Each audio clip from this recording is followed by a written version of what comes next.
William Bill Schneebelen est un ancien maître franc-maçon qui a pratiqué la sorcellerie, le vampirisme, le Wicca, tout ce qui est lié à l'ésotérisme et à l'occultisme. Il est interviewé ici par Stéphanie Relf.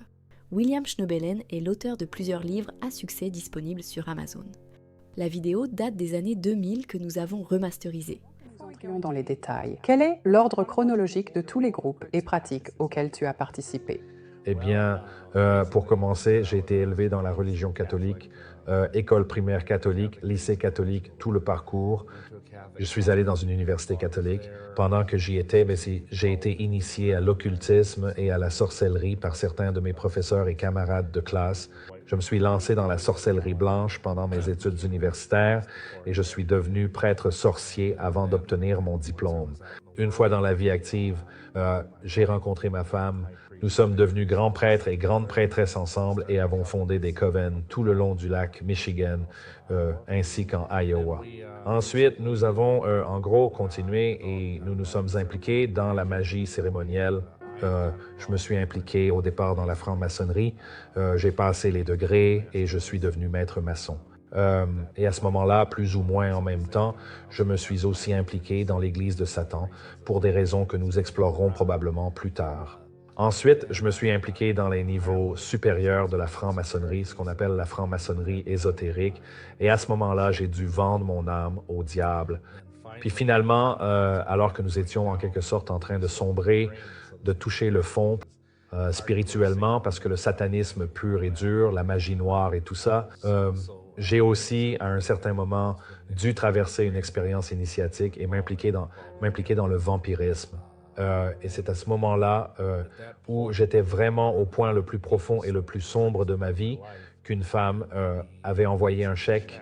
En fait, c'est moi qui avais envoyé un chèque à l'église de Satan. Et la femme m'avait renvoyé le chèque, vous savez, un chèque annulé. Et apparemment, elle était une employée de banque chrétienne là-bas à San Francisco, mais c'est parce qu'elle avait écrit sur le chèque « Je prierai pour vous au nom de Jésus ».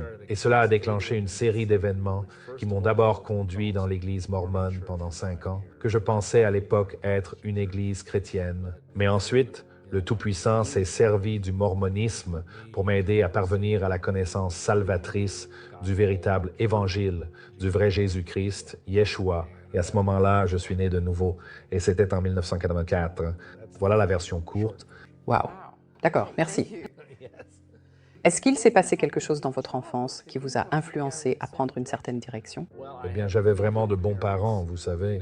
Non, aucun problème de ce côté-là. Mais j'ai eu quelques expériences. Probablement la plus marquante était, comme la plupart des enfants de mon âge, je suis né en 1949, on allait faire du porte-à-porte pour Halloween chaque année et c'était vraiment quelque chose de très amusant à faire et personne ne pensait vraiment que c'était mal. J'étais dehors, j'avais probablement 8 ou 9 ans et je marchais dans la rue avec mon copain en faisant du porte-à-porte pour Halloween et tout à coup, j'ai juste eu envie de lever les yeux vers le ciel parce que c'était une magnifique nuit d'octobre. Et en levant les yeux vers le ciel, il m'a semblé qu'au lieu de voir les étoiles, le ciel était complètement noir. Puis, au temps de cette obscurité, il y avait des milliers de créatures à la peau cuirassée. Si vous êtes déjà entré dans une grotte pleine de chauves-souris, c'est exactement à ça que ça ressemblait. Et toutes ces choses avaient de petits yeux rouges rubis qui brillaient intensément vers moi. Et je me tenais là et j'ai ressenti comme un frisson de mal traverser tout mon être, comme si leurs yeux transperçaient mon âme. Et puis mon ami qui avait continué à marcher dit « Hey Bill, qu'est-ce que tu fais? Allez, viens !» Je l'ai regardé, puis j'ai de nouveau levé les yeux vers le ciel, et c'était redevenu un ciel du soir tout à fait normal. Mais je pense qu'à ce moment-là, j'ai été touché par l'esprit du mal, et à partir de ce moment, je suis devenu fasciné par les maisons hantées, la télépathie, les ovnis et toutes ces choses qui à l'époque étaient très marginales, mais ça m'intéressait vraiment. Et c'est un peu comme ça que tout a commencé. Wow. As-tu une idée de pourquoi tu as vécu cette expérience alors que beaucoup d'autres personnes n'en ont jamais eu une comme ça? Eh bien, je ne peux que spéculer, mais je pense qu'en partie, comme Et je pense qu'il y avait peut-être des choses dans mon passé ou autres qui m'y prédisposaient, mais il se peut aussi que j'ai simplement été au mauvais endroit, au mauvais moment. Est-ce que il t'est arrivé quelque chose quand tu étais adolescent qui t'a donné envie de t'intéresser à l'occulte? Comme je l'ai dit, j'ai commencé à m'intéresser à des choses comme, tu sais, les maisons hantées, et je continuais à être confronté à ces petites choses étranges. Rien de vraiment spectaculaire. C'était juste une accumulation de petites choses. Et vous voyez que c'est ça qui est intéressant, c'est que le grand écrivain chrétien C.S. Lewis a dit que l'occultisme éveille en vous une sorte de convoitise spirituelle très proche de la convoitise physique. Et une fois que vous y avez été exposé, une fois que c'est éveillé, cela crée comme une démangeaison d'en vouloir toujours plus. Et il est très difficile de se débarrasser de cette démangeaison une fois qu'on l'a attrapée. Mais voyez, c'est comme ça que le diable agit. Il va vous faire croire que vous avez du pouvoir sur les domaines occultes, à travers des rituels, à travers des cérémonies, à travers ces livres autres, alors qu'en réalité, c'est une supercherie. Parce qu'en vérité, sans Yeshua, nous n'avons aucun pouvoir sur le mal, quoi qu'il en soit. Tu t'es impliqué dans tous ces divers groupes. Quels étaient tes objectifs à l'époque? Eh bien, en partie, c'était parce que ce professeur m'avait dit ça, j'étais sous l'impression juste ou erronée que je deviendrais plus semblable au Christ en étudiant l'occulte. Donc, au début, c'était comme une noble quête spirituelle. Principalement, je crois que ma motivation était la connaissance. Toute l'idée, et encore une fois, cela remonte à loin, le mot occulte signifie caché, parce que c'est un terme qui est même utilisé, par exemple, en médecine. On dit que si vous avez du sang dans les selles qui ne peut pas être vu, on parle alors de sang occulte. Tout ce qui est caché est occulte. Donc la connaissance cachée est toujours séduisante. Tout le monde veut connaître le mystère, tu sais, et c'est en partie ce que je recherchais. Je savais qu'il y avait plus que ce que l'on voyait dans mon éducation catholique un peu banale. Éducation, et je voulais en savoir plus sur le domaine spirituel. Pour le pouvoir, c'est venu plus tard. J'étais là pour obtenir la sagesse supérieure, tu sais. Tu voulais être bon et aider. À cette époque, oui, vraiment. Je pensais devenir prêtre, aller, tu sais, bénir les gens et faire tout ce genre de choses. Et vraiment, tu sais, pendant une grande partie, même après être entré pleinement dans l'occultisme, la sorcellerie dans ma vie, nous étions très altruistes. Nous étions des guérisseurs. Nous travaillions pour aider les gens. Et ce n'est que la fin d'influence corruptrice de l'occulte a vraiment commencé à ronger mon âme, en quelque sorte. Merci. Combien d'années as-tu été impliqué dans la Wicca? Probablement environ 16 ans. J'ai été initié pour la première fois en 68. Et à quel point étais-tu impliqué? Eh bien, assez profondément. Je veux dire, j'ai commencé, bien sûr, tu sais, on débute, on étudie, on lit des livres et on est initié au premier degré. Et finalement, à partir de 68, et enfin en 73, j'ai été fait grand prêtre sorcier et en même temps, ma femme, qui à l'époque fut faite grande prêtresse sorcière, et nous étions très investis là-dedans. Je veux dire, nous, j'avais une bibliothèque de plus de 3000 livres, une bibliothèque de livres occultes, et nous donnions des cours. J'étais certifié, je faisais des lectures de tarot, j'étais aussi formé comme médium, ce qu'on appelle aujourd'hui un channel trans. Nous faisions des lectures psychiques, nous imprimions de la magie cérémonielle. Je veux dire, vous savez, on peut vraiment dire qu'on a tout fait. Donc beaucoup de gens pensent que le pouvoir de la sorcellerie est imaginaire. Qu'en dites-vous? Eh bien, en un sens, ils ont raison. La sorcellerie, dans ce contexte précis, le pouvoir tel qu'ils l'imaginent est imaginaire. Mais au lieu de cela, les sorcières croient que la magie vient d'elle-même ou qu'elle provient du fait d'être harmonie avec terre et harmonie avec ciel et ce genre de choses panthéistes. Vous savez, comme la force dans Star Wars, vous voyez, mais en réalité, il y a un véritable pouvoir dans la sorcellerie. Mais ce pouvoir vient du domaine démoniaque, si vous voulez. Vous savez, si vous vous abandonnez à ces dieux anciens, et que vous dites « je vais vous servir », ce qu'ils ne réalisent pas, c'est que derrière ces dieux-là, il y a un masque. Et derrière ces masques se cache le démoniaque. En fin de compte, Satan lui-même. Comment le savez-vous? Parce que beaucoup de personnes qui pratiquent peut-être la sorcellerie vont dire « eh bien, ce n'est pas vrai ». un ami, un collègue dans le ministère participait à une émission de radio et il parlait précisément de ce sujet. Et un grand prêtre sorcier a appelé et il a défié la question que vous venez de poser. Il a dit, je ne crois pas que mes pouvoirs viennent des démons. Je crois que mes pouvoirs viennent du Dieu du ciel et de la déesse mère. Et mon ami a dit, d'accord, voici ce que je vais faire. Je vais prier maintenant au nom de Yeshua, Jésus-Christ, pour que tous les démons en toi qui te donnent le pouvoir de faire ces choses soient liés pendant une semaine jusqu'à ce que tu retrouves tes esprits. Et il a fait cette prière en direct à l'antenne et le gars s'est énervé et a raccroché 2 ou 3 jours plus tard. Le gars a appelé l'émission. Mon ami n'était même pas là et le gars était paniqué. Il dit, je n'ai plus mon pouvoir occulte plus. Il a disparu depuis le jour même. Tu as prié cette prière ou l'autre. Et il a dit, évidemment, votre Dieu a plus de pouvoir que mon Dieu et je veux ce pouvoir. Ce n'est pas la meilleure raison de devenir chrétien, mais vous savez, début, ce gars a fini pour être sauvé, fut des plus éminents prêtres sorciers de la région du Grand Seattle. Donc, cela illustre bien le propos. Je pourrais vous en raconter d'autres histoires de nature similaire. Que ce que beaucoup de gens pensent être une puissance qui vient de l'intérieur ou une puissance qui vient de l'univers est en réalité un pouvoir occulte. D'accord, très bien. Merci pour ces histoires. Parce qu'il faut comprendre que ces personnes qui ont inventé tout cela au Moyen Âge, c'est là que la plupart de la magie a émergé entre les années 1200, 1300, 1400, 1900. Ils vivaient dans la peur de leur vie, car s'ils étaient découverts, l'Église, qui était vraiment la seule Église, alors les aurait brûlés sur le bûcher. Et donc, ils ont rendu leur pratique très chrétienne en apparence. Si vous lisiez ces choses, vous penseriez, vous lisez, il pourrait y avoir des psaumes, il pourrait y avoir de longs passages où la personne est interpellée, soit au nom de Dieu, vous savez, comme Yahweh, ou vous savez, El, Lion, ou Adonai, ou autre chose, ou peu importe. Et donc, ils étaient conçus pour paraître très saints et très moralisateurs. Et ils étaient souvent écrits en latin, qui était la langue sacrée. Donc, alors, le problème, c'est qu'ils faisaient cela pour cacher qu'ils étaient vraiment impliqués dans des trafics obscurs. Eh bien, parfois, il arrive que des politiciens fassent une prière à Dieu, donc cela signifie qu'il pourrait être prié pour quelqu'un d'autre. Comment lui diriez-vous? Eh bien, je veux dire, en réalité, seul le Dieu Yahweh connaît le cœur d'un homme ou d'une femme.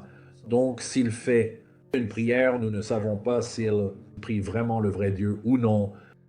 Parce qu'en réalité, vous savez, c'est un peu comme une surprise pour certains, mais le nom de Dieu n'est pas Dieu, ce n'est pas son nom. C'est en fait le nom d'une ancienne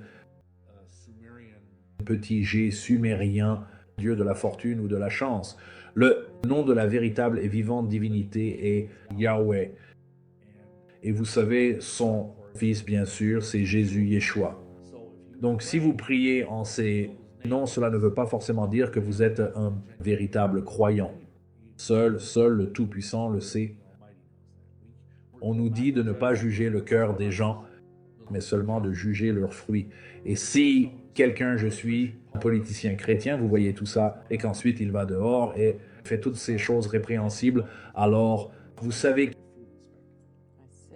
Je vois, d'accord. Pouvez-vous nous raconter d'autres histoires qui montrent que la sorcellerie a un certain pouvoir. Un exemple, il existe une loi chez les sorcières. Les sorcières ont leur sorte de Bible, elle s'appelle le Livre des Ombres. Et en gros, une des règles est la loi du retour triple.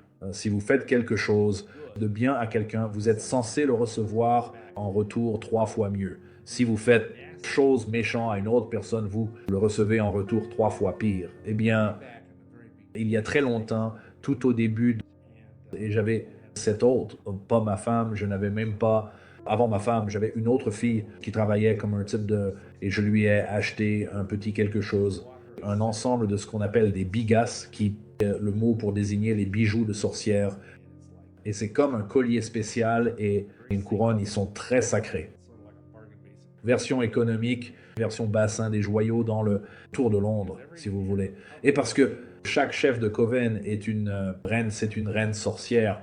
Et bref, cette fille avait une amie qui n'était pas très bonne. L'amie, elle est venue et que la fille ne regardait pas, elle a volé l'objet et les a mis en gage, ses bijoux. Ils n'étaient pas très chers, vous savez, mais c'était l'idée que cette fille avait volé quelque chose à la déesse. Et à cause de cette loi du retour triple, dans les 24 heures, cette jeune femme qui n'avait que 19 ou 20 ans est tombée de 2 étages, s'est cassé le dos et a été paralysée des tailles, autant que je sache, jusqu'à aujourd'hui. Ce n'est pas une très bonne chose. Nous avons aussi, à de nombreuses reprises, fait des sorts de guérison. Une fois, une femme de notre coven, son mari avait un problème de ce qu'on appelle la dysfonction érectile. Nous avons fait un sort d'amour et avons guéri cela. Donc vous voyez, encore une fois, il se passe des choses réelles ici, mais c'est alimenté par le démoniaque.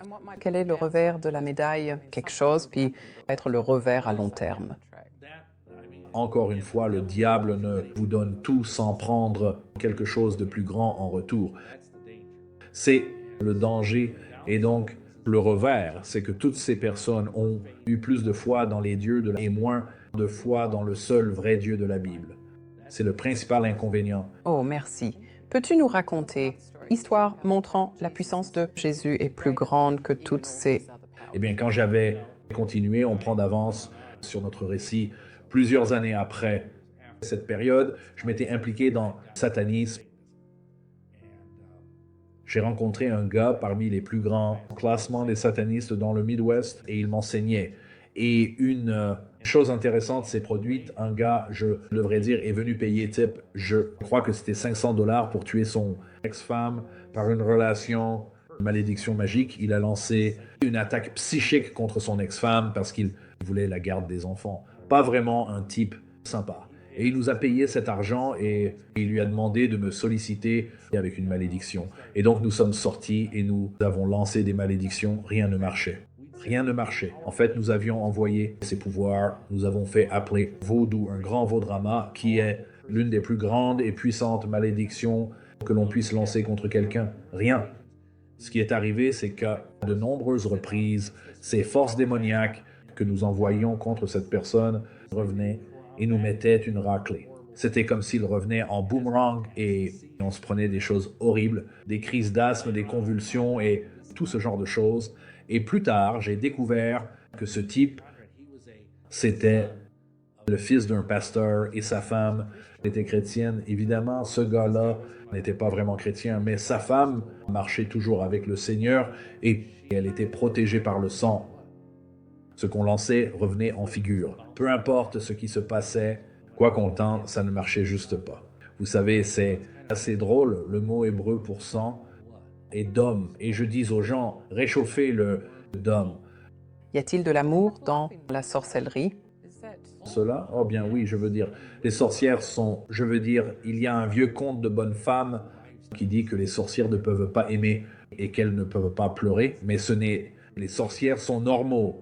Elles sont aussi normales que les méthodistes, les baptistes, les Hare Krishna et les bouddhistes, vous savez, donc elles peuvent aimer. Elles ne sont peut-être pas capables d'avoir le genre d'amour désintéressé, agape, que les chrétiens ont, mais elles peuvent aimer. Je veux dire, moi par exemple, j'aime ma femme très profondément, je l'aime d'innombrables fois, plus aujourd'hui, mais vous savez, et je connais beaucoup de personnes qui étaient vraiment très amoureuses, je dis ceci, la Wicca est très difficile pour les mariages. Nous avons eu beaucoup de personnes qui étaient déjà mariées rejoindre nos... Et aucun de ces mariages n'a survécu, sauf le nôtre. Tous les autres mariages se sont terminés par un divorce. Beaucoup de gens consultent la Wicca, la c'est des religions organisées. Est-ce que la Wicca possède certains des problèmes des religions organisées? Bien sûr que oui, car dès qu'il y a des gens, il y a des problèmes. Il n'existe pas de... Mais la différence, eh bien, c'est que la Wicca n'existe vraiment, vraiment que depuis peu de temps, sous une forme de manière organisée depuis moins d'un siècle. Donc, elle n'a pas eu autant de temps ni autant de pouvoir pour faire des dégâts comme l'Église chrétienne a pu le faire au fil des siècles. Il y avait des médisances, des disputes, des types qui trompaient leurs femmes. Vous savez, en fait, on a eu un gars qui a même essayé de tirer sur un autre gars dans les coven parce qu'il avait découvert que ce gars trompait femme, je veux dire. Vraiment, ils ont tous les mêmes problèmes, à plus petite échelle. Bien sûr, il n'y a pas, vous savez, un coven, par la loi, ne peut compter que 13 membres, Mais même à une échelle microcosmique, il y a toujours des disputes, des médisances et des trahisons et tous les mêmes problèmes. C'est pourquoi beaucoup de sorcières aujourd'hui choisissent d'être ce qu'on appelle des solitaires, ce qui signifie qu'elles pratiquent entièrement seules. C'est plus facile parce que, d'accord, mais ça ne résout pas le problème. La personne est perdue, elle est en route vers l'enfer. Selon l'expérience, si quelqu'un pense qu'on lui jette de mauvais sorts par quelqu'un d'autre, que pensez-vous qu'il devrait faire? On devrait naître de nouveau. Mais au-delà de ça, en supposant qu'il soit chrétien, et nous recevons des lettres comme ça tous les jours de la semaine, car on sait que je suis un ancien sorcier, et essentiellement nous disons aux gens, eh bien tout d'abord, assurez-vous de marcher étroitement avec Yahweh Dieu. Soyez sûr de n'être dans aucun péché. Parce que généralement, si vous êtes un croyant fidèle, croyant et tu es sous le sang, rien ne pourra vous atteindre à moins que vous ayez une situation rare, celle de Job, vous savez, où Yahweh a essentiellement dit au diable, vas-y, fais quelque chose pour ma plus grande gloire, mais ce n'est pas courant. Et donc je leur dis, assurez-vous que votre propre maison est en ordre. Et deuxièmement, si les choses passent encore, alors vous devez faire des prières de guerre spirituelles, agressives. Vous devez vous assurer de revêtir l'armure complète de Dieu, Éphésiens 6, 12 et suivants. Vous devez vous assurer que votre terrain est couvert de prières, que votre maison est couverte de prières, que vous avez consacré vous-même et votre famille, vos enfants au service de Yahweh Dieu. Et cela aide généralement à éliminer tout cela. Donc c'est la première chose. Il y a quelques cas rares où cela persiste au-delà de cela, puisqu'il y a des choses plus détaillées. On l'aborde dans nos livres du sang sur le linteau. Excellent, merci. Merci. Beaucoup de gens pensent que la Wicca et l'occultisme moderne, c'est bien de faire face à son côté sombre. Penses-tu que c'est bonne ou mauvaise idée? Eh bien, je ne pense pas que ce soit une bonne idée, parce que, je veux dire, la Bible nous dit que nous avons tous un côté sombre, nous avons tous une nature de péché. Mais le problème, c'est que nous ne voulons pas laisser cela s'exprimer. Tu vois, nous voulons demander au Seigneur de venir et de transformer cela par la puissance de son amour. Mais parce que, je vais te dire, le problème avec ça, c'est que tout ça va à Carl Jung. Jung était un psychologue très éminent, probablement le deuxième psychologue influent du 20e siècle après Freud. Et il avait cette idée de l'inconscient collectif et l'idée que nous avions tout ce qu'il appelait l'ombre en nous-mêmes, qui est comme cette partie sombre et maléfique de nous-mêmes que nous ne voulons pas reconnaître. Et Jung enseignait qu'une partie du processus d'individuation CAD, devenir une personne entière, c'est d'embrasser ce côté sombre. Et c'est pas bonne idée quand on sait ce qui est arrivé à Dark Vador dans le film Star Wars. On ne veut pas embrasser quelque chose de maléfique. Je veux dire, nous avons tous en nous des parties qui ne sont pas bonnes, que nous ne voulons pas reconnaître. Nous devons donner au Tout-Puissant et simplement dire, transforme-les par la puissance de l'amour du Saint-Esprit, pas les embrasser et dire, eh bien, ce n'est pas grave si je veux nourrir mon monstre intérieur, mon pédophile intérieur, mon tueur de masse intérieur ou mon tueur en série intérieur. Non, il ne faut surtout pas faire ça. Il faut se repentir, il faut se remettre en règle avec le Tout-Puissant